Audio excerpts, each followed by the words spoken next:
thing that I enjoy is when you walk around the lobby before or afterwards, you can hear all these students saying to each other, what video did you make? What video did, oh, I made a PSA or I made an instructional. And as a teacher, it's fun to just stand there and listen to them. Presented by Sacramento Educational Cable Consortium. You're listening to Lights, Camera, Learn. Welcome to Lights, Camera, Learn. Our guest is Trevor Harding. He's a media teacher at Sunrise Elementary School. That's in Elk Grove Unified School District here in Sacramento. Welcome, Trevor. Thank you for having me. Absolutely. I'm excited to be here. Well, we're excited to have you. So I'm going to go right into the first question, which is, how did you get involved in media education? How did I get involved in media? Well, I was teaching for about 16 years, and I was getting burnt out in the teaching field. And Elk Grove Unified offered a 2B grant. And if your kids made an anti-tobacco commercial, you got a free camera. Really? So Okay. I'm like, I'm in. Yeah. And then so I got a camera, and we made a couple PSAs, and from there I just realized how much the kids enjoy it. And that was the first thing. And now I don't want to stop. So what were you teaching before you did that? It was sixth grade. Okay. So I've been teaching sixth grade for about 25 years now. Okay. So, but it changed my whole dynamics of the teaching field and kind of brought me back, to be honest. Yeah. For myself. In what way? Just different and it's exciting. Yeah. You know, I'm not doing the same thing for 25 years, and I found something that really motivated the kids to want to work hard on the side. So what would a typical day in a class for you be? With the media or? Yeah. So I run kind of two programs at my school. I have Okay. my class that does Spartan TV, and then I have a morning Wednesday group that does Spartan TV, and that's offered to kindergarten through sixth grade.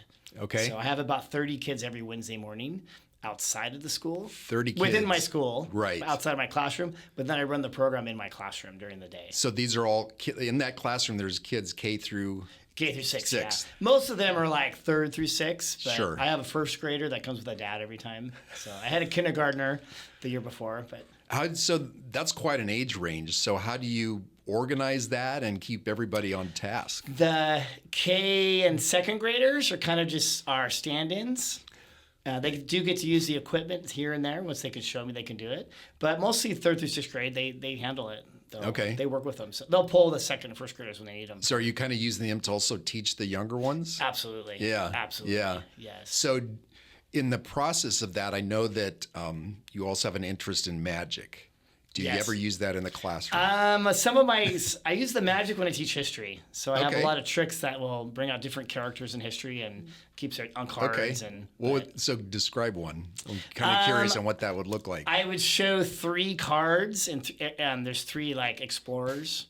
I'll Okay. say, they will all see three, and I'll turn it back around. Which one was the middle one? What's the most important explorer? When I turn it back around, the three cards have changed to a total different person. Okay. So I'm sure the kids are freaking out about how you did that. they love it. Yeah, I bet they do. Love it. I bet they do. I get to geek out with my magic and use it in the classroom. Okay. So. Yeah, that's pretty good. Is that something you do like every day or just whenever you feel like bringing it in? When I can. Yeah, Sure. When I can. Okay. So I'm curious if you could just kind of paint a picture and what does your production facility look like? So Spartan TV is at Sunrise Elementary School, and right now we are located in the media lab, which is the computer lab for the school. So it's an oversized room, and so they have the 35 computers for every day computer class, and then we're on the other side of the room, right? So it's sitting right there. It's all covered in black, so kids can't touch it. And the students are pretty good about not staying away from it. The original studio was in another room, but because our school got so big, they had to shift it over to this room. Really? And the current media teacher loves it, so. Yeah. So, So do you have like a green screen and then how many cameras? Yeah, so we have a green screen and we have an anchor table, and that goes over to 3 cameras with teleprompters. Okay, 3 camera setup. Yeah. And we have a middle shot and then the 2 side shots. We have one tiny camera up on the back wall to give that backstage look. Okay. And then there's a truss in the middle for more front lighting, and a truss in the back for the back lighting. And then we have a TriCaster. Yep. And teleprompter and a sound person. So I have about 4 kids running that. And then it's pretty cool. That sounds like it. Really lucky.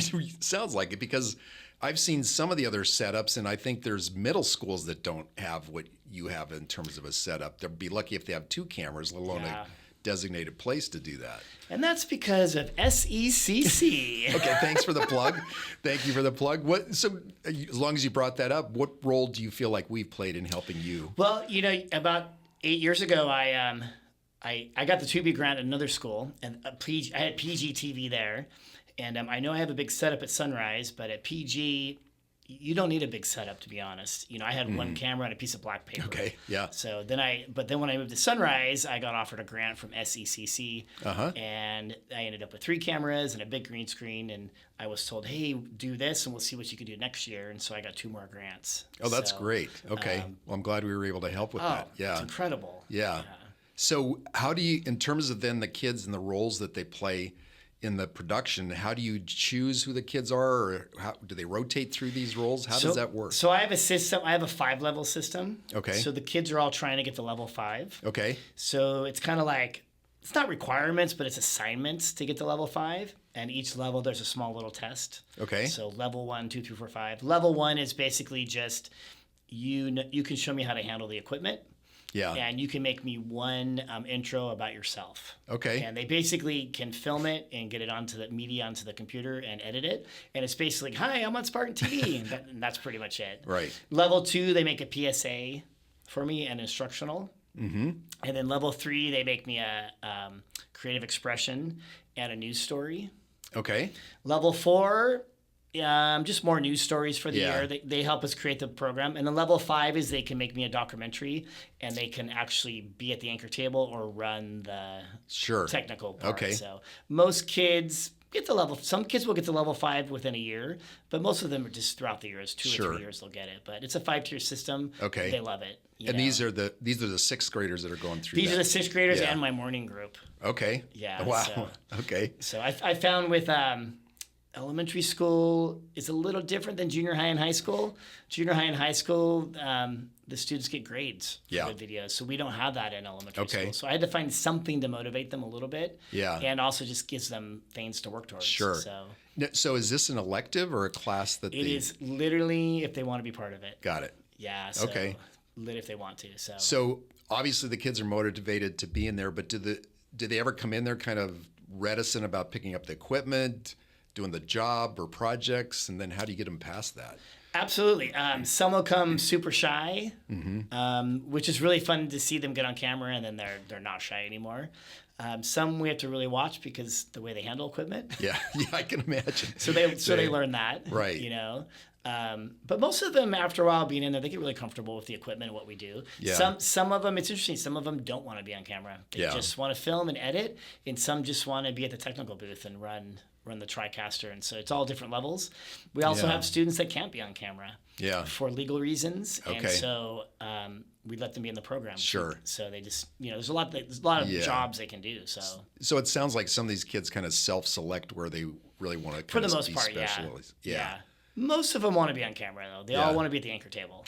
That's the big ones. If they're kind of all scrambling for that, how do you sort that out? In my, I have groups. So in my 6th grade class, I have 3 little groups running, and then in the morning group, I have 4 groups. Okay. So they break it, and those are teams for the year. Okay, so that's pretty easy to rotate through there. Yeah. Are there any student projects that stand out for you? Student projects. They like to make commercials for our school. Really? So the Halloween carnival or the multicultural fair. So they like to make commercials. So those stand out because they always make them kind of creative. Yeah. So those are fun. And then they all want to compete in the SEVA program. Okay. For awards. Sure. So that's a good segue because I was going to ask you about that. So for people listening or watching this, the SEVAs are the Student Educational Video Awards that SECC has been doing for 37 years now. And Trevor, you've hosted a couple of those, so I want to ask you about what that hosting experience has been like first. It's nerve-wracking. Well, you're kind of carrying the show, right? No, it's fun. No, it's fun to stand there and look at that audience and have all those kids from kindergarten to high school stand out there. They are so excited to see their video on the screen. Yeah. They're so excited to see if they can't come home with a SEVA.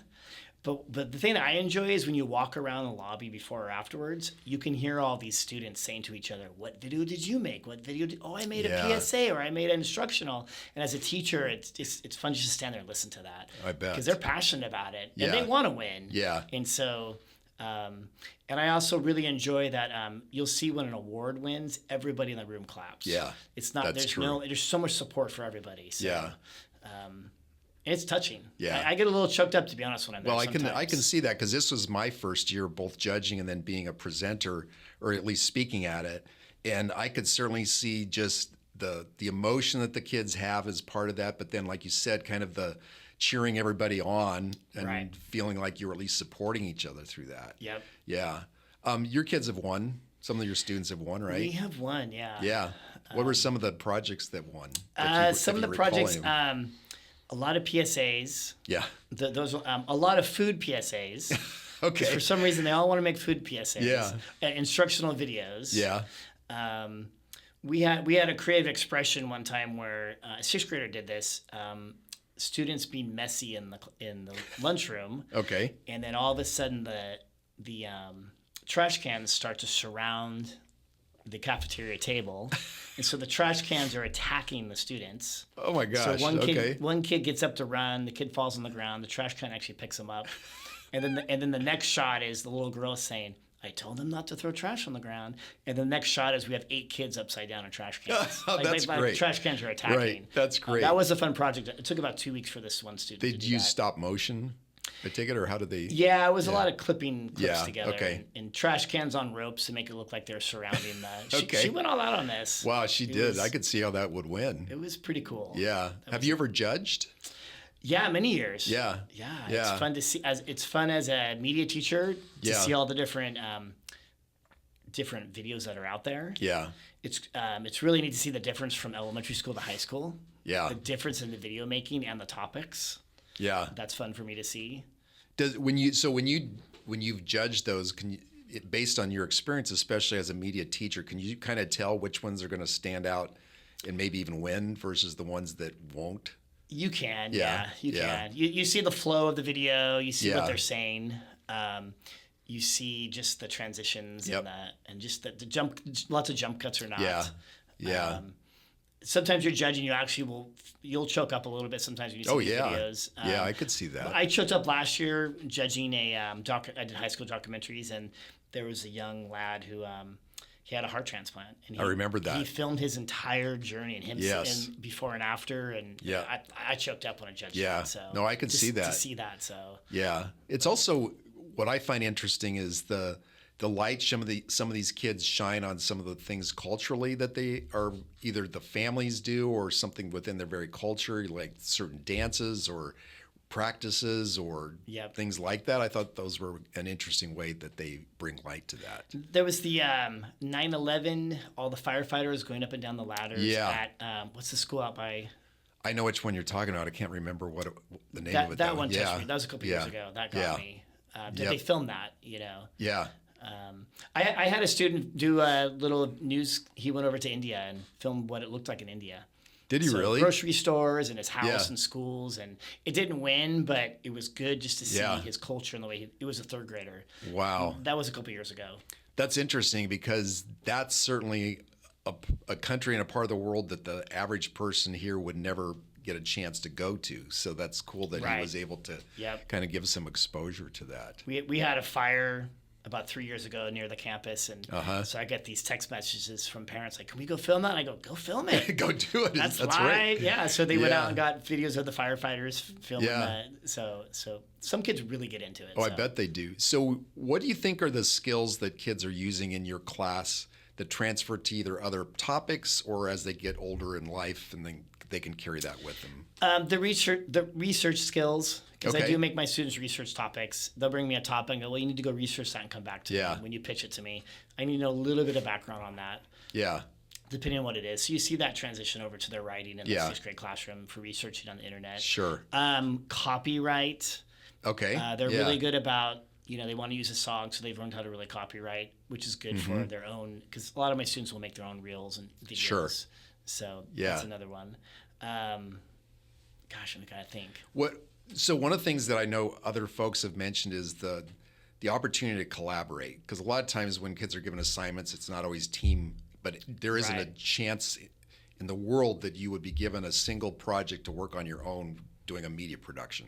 You might and become a one person show at that, but I would think the collaboration part of that would be something. Yeah, a lot of our Wednesday morning meetings are a lot of it's just pitching your video. Okay. And then so I have a big pitch list on the wall, and then pitching it, but then I'll say, okay, it got pitched, now throw suggestions. Yeah. And it goes around the room, and so the students are getting good at that. Yeah. At my age, at their age. Not my age, their age. At their age, yeah. They're getting good at throwing, good suggestions to make it. So do they stand up and actually present their idea? Yeah, they'll stand up in the front and pitch it. Yeah. Yeah. So basically, if there's a list on the wall, they need to have some video they're working on. Okay. So, like, we just finished our PSAs for SEVA this year, so now we're on an instructional. Yeah. So, but then at the same time, they're trying to pitch my level 4s and 5s. They need to pitch me news stories, things going on campus. So when they pitch, what do they have to put an actual presentation together? Or they have to in 1 minute tell me what their opening tagline would be and the background on it, and at least have one interview in it. See, that's great, because that's that whole elevator pitch and getting to the point quickly. We all have short attention spans anyway today, so that's a pretty vital skill. And it's hard for them at this age. Yeah. It's hard for them to get that pitch story in there, or the catchy catch to it. Hey, it's hard for adults, because I've worked with plenty that still had a hard time with that. Yeah. But they come with a lot of ideas. Yeah. They come with good. There's a lot of brainstorming that goes. I tell them all the time, listen to your environment, listen to your friends, your teachers, what's going on campus. I want to know if someone just won a big award in the classroom, or and they come back with ideas. And I also have the community is really into it. The teachers will send me ideas. Okay. Within the school community. So that's helpful. That's a great segue into the other thing I wanted to ask about in terms of your either involvement with other schools that teach media within the district, or like you're saying other teachers. How does that work, and how do you work that into your classroom? To run a good program, your school community has to really have a buy-in. Sure. They have to know that you're putting out videos, and my school knows when we have students out on the playground who they are, because they all wear badges, so they know. Okay. I ask my kids to be professional when they're out filming. Yeah. But then I have a lot of other elementary school teachers that we collaborate a lot on emails, and so they'll throw me emails asking me questions. How do you find stories? How do you use this equipment? We have a good network within Elk Grove Unified and within the SECC program too. Because I talk to a lot of other teachers and the other schools in the area. Yeah. So there's a big network of elementary schools that network. Yeah, that's great. What about the middle schools you're feeding into? Yeah, so my schools go from Sunrise to Albiani Middle School. So Donna over, and then over to PG High. Okay. So Donna and I at 7th, she has 7th and 8th grade. We talk a lot. Yeah. So, and I'll always go over when I'm off track in December to jump in, because she always gets a couple of my kids in her class. So I surprise them to show up. And that's fun. But there's a lot of collaboration there. So. Sure. I like talking to the junior high and high school media teachers, because I do get a lot of ideas. I bet you do. So especially high school, to go sit in one of their studios and watch what the students do. Yeah. Because it's so just the teacher stands back, they're doing it. That's great. Yeah. Do your kids have an opportunity then to go out in the community and shoot? Because you mentioned the multicultural festival. That's the Elk Grove City one, correct? Yeah. Yeah. Yep. No, we're kind of on Sunrise and Grant Line. Okay. So we have a lot of businesses in there. The city of Rancho Cordova is so good to us. Really? They've let us come down to the mayor, the air show every year. We get to go down and meet there. Yeah. And then I try to get them out to when a new business. We had Chipotle's and Roundtable open up by our school, so I had kids go out and shoot some stuff there. Oh, that's a great idea. And they were so cool about us filming right inside. And sure. So just to say, hey, here's the new store. Right. So the community's really into it. Yeah, that's great. So, one of the things that I know has changed quite a bit over the time that you've been teaching this is the technology. So how have you adapted and adopted the new technology that comes out? The TriCaster was big for us. Okay. And that was a big piece, because before we were filming and editing it, just chunking it together.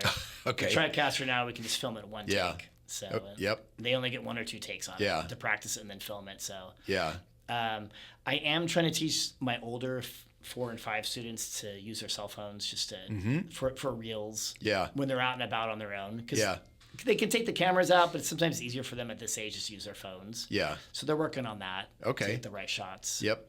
We just discovered, by the way, that Blackmagic has an app that you can download on your phone that basically turns your phone into the DLSR. That would be awesome. And it's free. This is not a plug for Blackmagic. Awesome. Nobody's paying us, but didn't know this one. We didn't either. So we discovered that. So we're going to try to incorporate more of that into what we do, but also teach teachers how to use that as an alternative. Awesome. You know, I'm going to go home tonight and look that up. But I might as well, because we were playing around with it, and it's pretty incredible. They could film a whole segment and clip it together. And you have all these. You can go from auto adjust and auto settings or manual, just like you would on a regular camera. Yeah, it's like that. So hey, just sharing information here. So I have to ask, how are you incorporating, if at all, AI?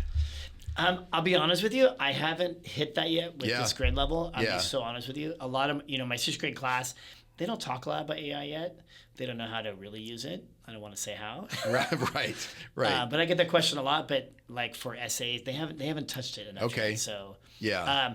I do have a couple kids though that when they write scripts, they have learned how to jump on and put AI to make the script sound better. Yeah. So I know that's happened. So. See, I could see that, and other teachers we've talked to have kind of expressed the idea that using AI as a tool is not necessarily a bad thing. It's when you use AI as the crutch to make everything else do your work is the problem. Yeah, because my students, to get the anchor table, they have to write their own scripts. So that within a group, they'll see the segments, and then if they want to be at the anchor table, they got to make the scripts. But I'm sure it's being taught at home, but I don't. To some extent, I mean, one of the teachers we talked to, what he does is a couple things. He lets his students, he's in middle school, he lets them create lists of questions using ChatGPT. So if they're doing an interview, he said, because then they can get through all the questions, and they might have come up with some of those on their own, but it gets them through that part of it, and then they can go through and figure out if those are the right ones and still use them, but that gets them into the project faster. Interesting. Yeah, I thought that was too, because again, it wasn't doing the work necessarily for them, but it was allowing them to use it as a tool for something they would have had to do anyway. And to get the project done quickly. Yeah. Which sometimes can be challenging for them. Yep. Because they'll be stumped to want to finish it. Right. Interesting. Well, and especially I would imagine with younger kids, if they're doing interviews, it's tough to try to figure out what questions to ask because they don't have enough knowledge yet to try to figure out what to ask. And it's a lot of yes or no questions. They don't dig deep into the. Yeah. Now you got me thinking. Well, there you go. Should I introduce it or? There you go. Yeah. Does your school have a policy related to it? We don't. Really? So. Okay. Yeah, we don't. Yeah. Have other high school teachers said that? Yeah, some of them do because. Now you got me curious. Well, some of them they do because if you use ChatGPT in a certain way, you're actually allowing it then to take all the information you created, because that's how it gets smarter, and put it back into the database that they're using to create all the other stuff. So they're trying to make sure that there's more private settings on it, so a lot of that stuff's not being used for the kids. Making sure that if the kids are using it, they're not putting in people's names, addresses, that kind of thing, because that's another thing that could fall back and be bad for them. So there's certain things like that. Yeah. When it came to scripts, there was one teacher, though, that was, if a kid had written a story, they found out a way to use AI to turn it into a script.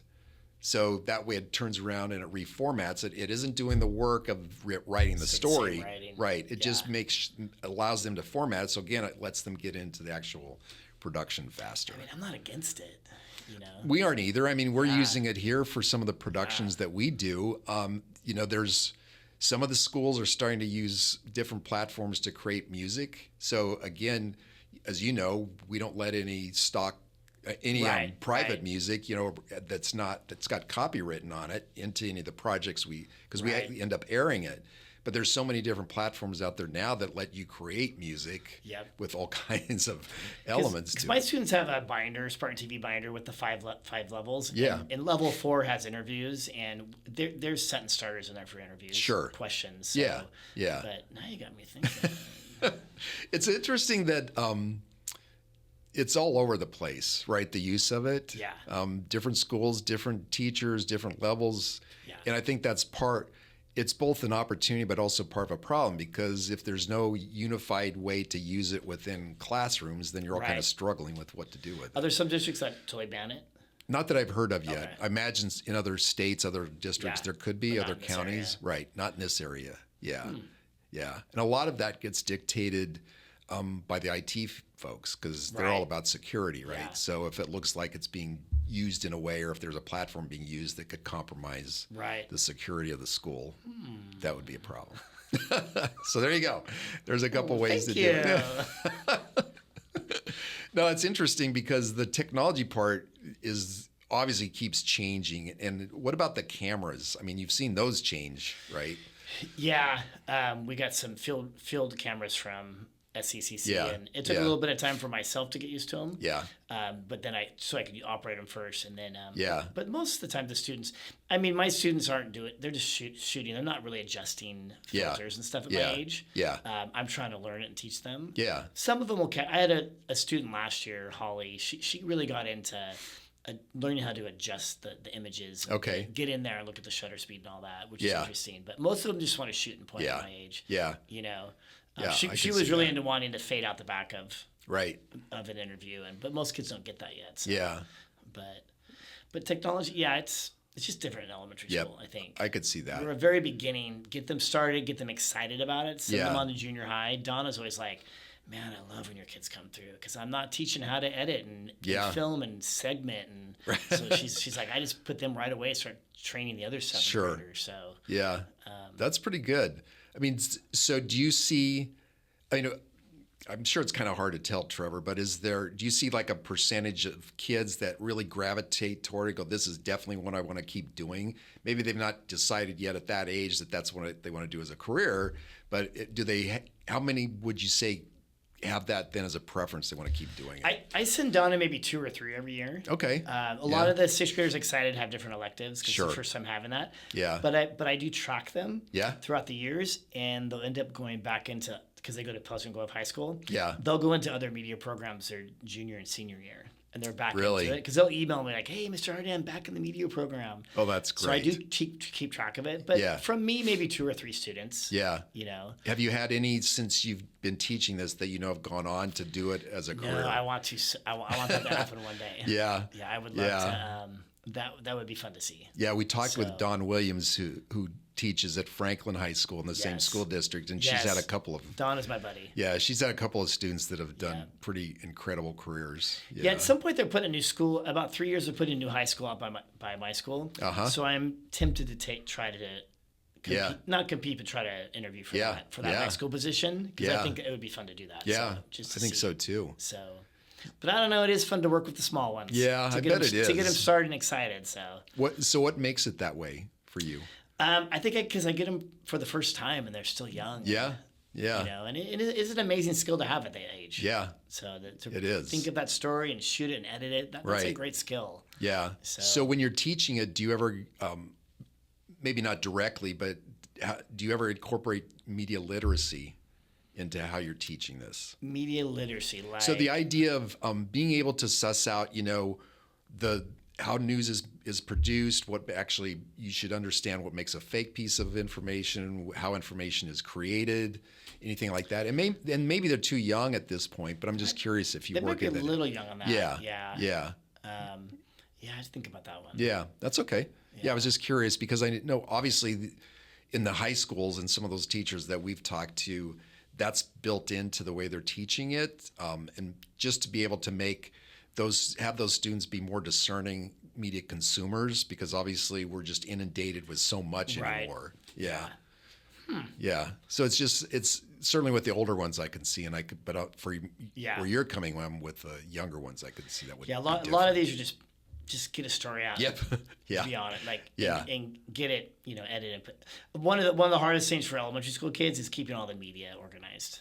Okay. So how do you help them do that? They'll shoot, bring the disc, and then I pretty much at elementary school have to help them keep it organized Sure. in their drive. Otherwise, Yeah. it'll be a massive mess. Okay. So- I could see that.